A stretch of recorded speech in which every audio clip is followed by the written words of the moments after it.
Okay, guys, we'll talk about a couple of current events real quick before we go on with some help on the worksheets. So, right now, as of last night, the Senate had to vote on a coronavirus relief bill, which would be federal aid to all the states. It passed through the House of Representatives, but for a law to get passed, it has to go through the House and the Senate. And what happened was when it came to vote in the Senate, they could not get enough votes for it to pass. I'm curious as to what's going to happen because 5 senators have tested positive for the coronavirus and they are no longer allowed to vote. So if more and more senators keep getting sick, I don't know how they're going to do the vote and I don't know what's going to happen. If we aren't able to act tomorrow, it'll be because of our colleagues on the other side continuing to dicker when the country expects us to come together and address this problem. The legislation has many problems. At the top of the list, it includes a large corporate bailout with no protections for workers and virtually no oversight. Also very troubling in the bill were significant shortfalls of money that our hospitals, states, cities, and medical workers desperately needed. Now let me be clear. The majority leader was well aware of how this vote would go before it happened, but he chose to go forward with it anyway, even though negotiations are continuing. So who's playing games?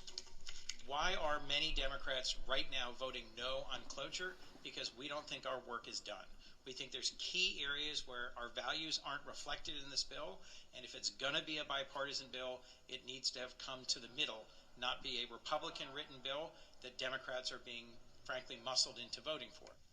The situation is dire, and it is only going to get worse unless we act, and we act now. We must come together as Republicans and Democrats in this chamber and in the House to provide relief to the American people to ensure that workers continue to receive paychecks or other forms of assistance.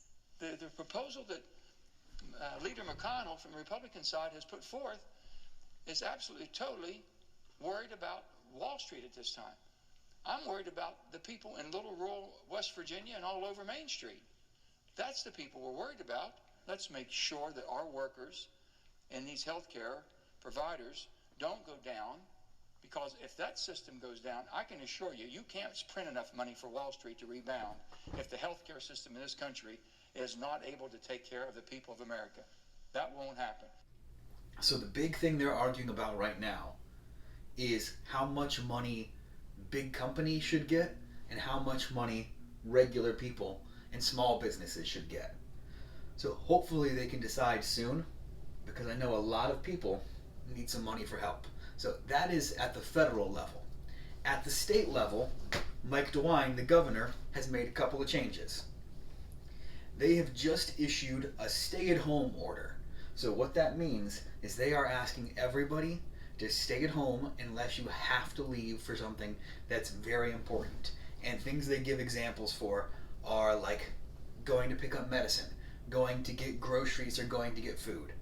They are asking everyone to stay at home as much as possible to stop coronavirus from spreading. And the stay-at-home order lasts until April 6th. We're certainly at war. I don't know any other way to describe this but to say that we are at war. While ordering Ohioans to stay home for the next 2 weeks, Governor Mike DeWine says now is the time to act. And the lesson of history time after time has been, if you don't do these things early enough, you pay the price. And the price you pay is a lot of people dying. There's no time left. Listen to what Italy is telling us. Today is the day. When the order goes into place, people will have to stay at home, save a few exceptions. People will be allowed to leave for essential activities. That includes addressing their own health and safety, getting necessary supplies and services, doing outdoor activities, working if that job is deemed essential, and taking care of people in need. Don't want anyone to misunderstand. You still can take care of your neighbor. You can still take care of your mother, your dad. The state is following the Department of Homeland Security's recommendations to decide which jobs are essential and which businesses should remain open.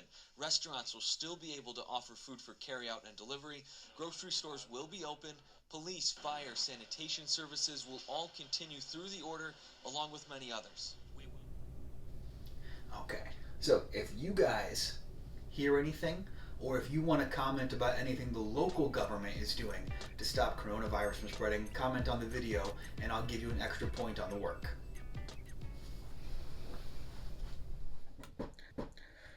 Let's take a look at Chapter 14, Words to Know worksheet. I'm going to give you a couple answers and help you out a little bit. So number 1, I am one of a group of officials elected by the people of the city. We make the laws and run the city government, and I do not head any local departments. What group do I belong to? So the key words right there. It's a group of elected officials.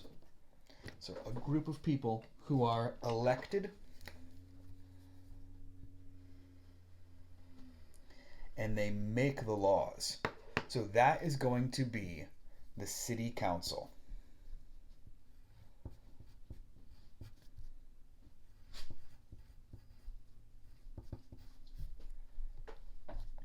Let's look at number 3. If you break the county laws, you will answer to me. So which one of these people is in charge of enforcing the laws? That is going to be the sheriff.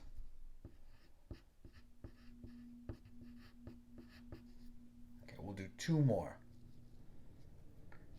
Number 5. We are elected to make the laws for the county, not the city. So they're elected to make the laws for the county, not the city. That group is going to be called the county board.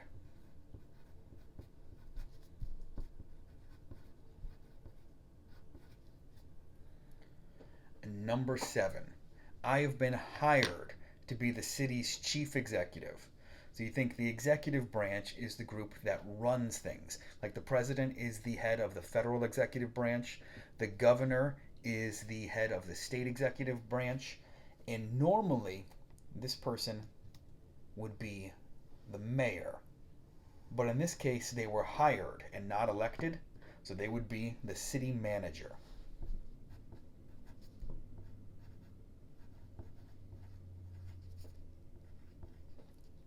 Okay, you guys should be able to fill in the rest of those. Next, let's take a look at critical thinking for Chapter 14. On this worksheet, it's asking you to explain what each one of these jobs actually do. So we're looking at the mayor, the city council, the city manager, and the commissioners. Now, a lot of these have some similar aspects. Like the mayor and the city manager are going to have some overlap. They're going to share some of the same responsibilities because most of the time a city will have a mayor or a city manager. It won't have both. So if you remember, the mayor is the head of the executive branch. So one thing the mayor does is he comes up with a budget,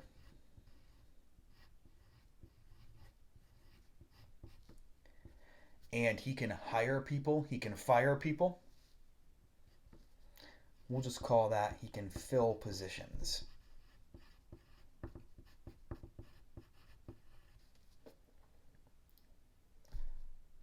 And he can sign local laws.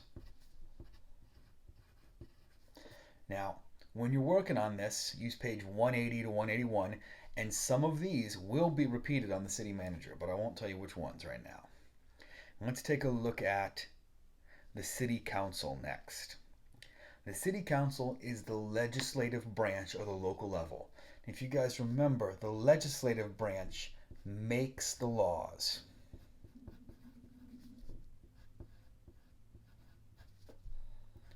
And they make the local laws. So they make laws specifically for the city. Now I'll give you one more that's a little bit tricky. Commissioners are similar to city councils, and they're usually in charge in smaller towns. They make the local laws too.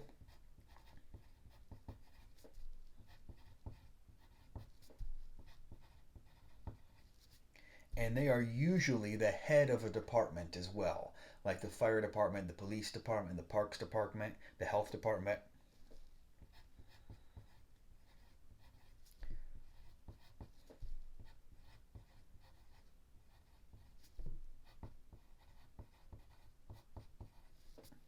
Okay.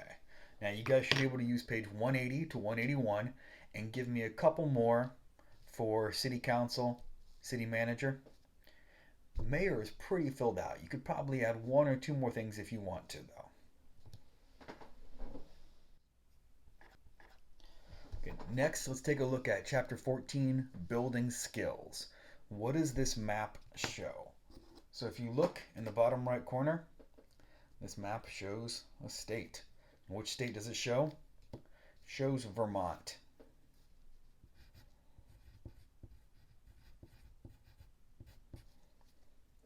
What is the capital city of the state? And the capital cities are marked with a star. Now, this gets a little bit confusing the way they did the map. You can see that they have all the counties labeled, and then they have two cities labeled as well, and the star is marking one of these cities. So I know it's hard to tell which one is actually the capital, but it is this one right here. Montpelier is the capital of Vermont.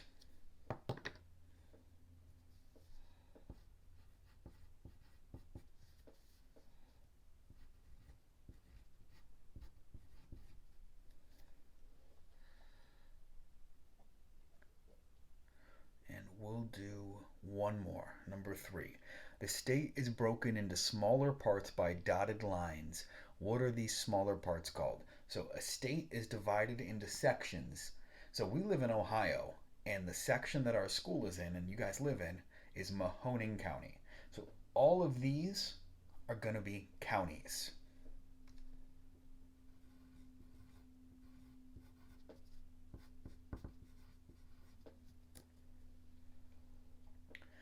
Okay, you guys should be able to fill in the rest of those. Next, let's take a look at the worksheet that says challenge. It's got the paragraph on top. So it's 1800 BC. You live in the city of Babylon. The city is circled by great walls to keep out the invaders. Life in the city is very busy. Buildings of stone are going up, and there's a market full of farmers and artists selling their goods. The city is ruled by a great king. So if they have a king, it is going to be a monarchy. And this king's name is Hammurabi. So a lot of people believe that Hammurabi can talk to the gods. So Hammurabi makes up the laws for the people.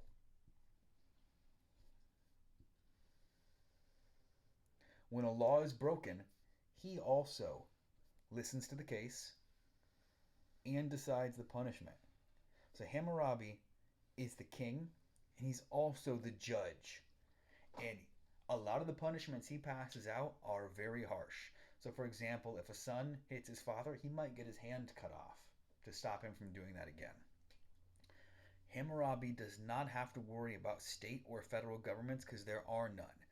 The city is his kingdom. He rules it all. So there's no state, no federal. He rules all of it.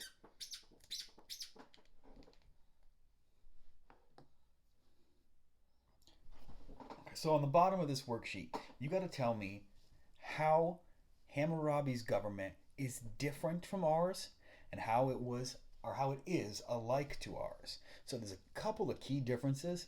I'll give you one difference and one way it's similar. So one difference, first of all, he's a king, and that is called a monarchy.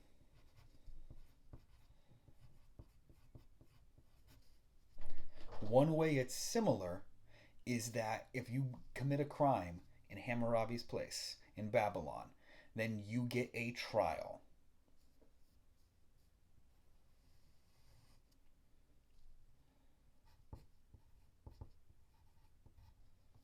Okay, so tell me a few more ways that it's different and a few more ways that it's similar to the government that we have. Chapter 14 questions. I'll give you guys a few answers on this worksheet too. Who is the person that is elected to run a city? Number 3. The key word here is elected, and that is going to be the mayor. Let's go to number 2. Who is the person who decides how much tax the person should pay? So if you look back on chapter 14, at the beginning there was the vocabulary. One of those people's job is to look at your property and decide the value. That person is called the assessor.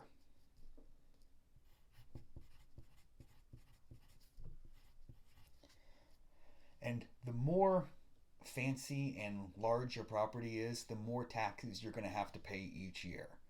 And you only have to pay it if you actually own it. So if you are renting an apartment, you don't pay property taxes, but your landlord who owns all the apartments, he is going to pay property taxes. Let's go down to number 9. Who represents the county in court cases? So think back to Law and Order when we watch an episode of that in class. What do you call the lawyer who's trying to press charges against somebody? That person is called the district attorney.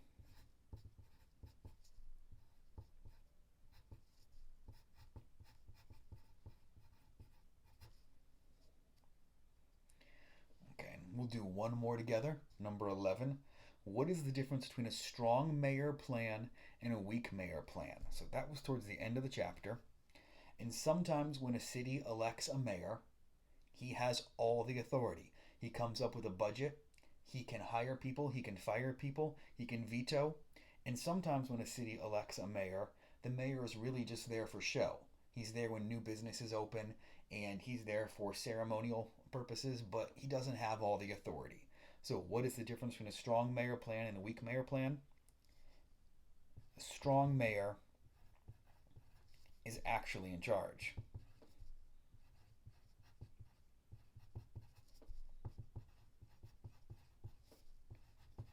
And he can veto, come up with a budget, and hire and fire people.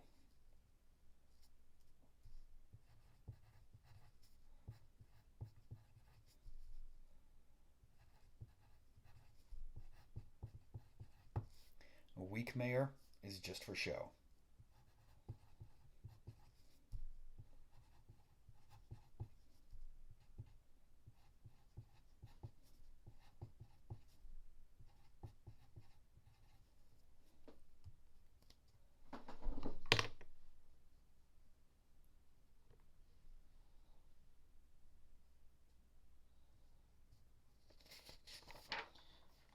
Let's go to the back side of that one. Let's look at number 12 at the top. What is a city manager and how are they different than a mayor? So a city manager is someone who is chosen to run the city. So they're the chief executive, but they're different from a mayor because they get hired instead of elected. So they are a person who runs the city.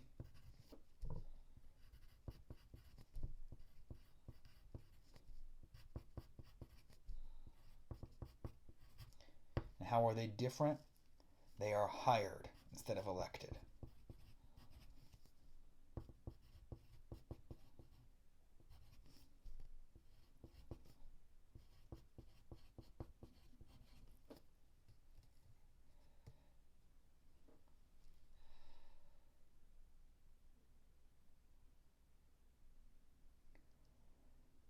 And let's go to number 15. What is the Parks Department in charge of? All of the departments are pretty self-explanatory. Health Department's in charge of health. The Road Department, Transportation Department's in charge of the roads and the potholes and plowing and fixing the street lights. The Parks Department is in charge of public areas.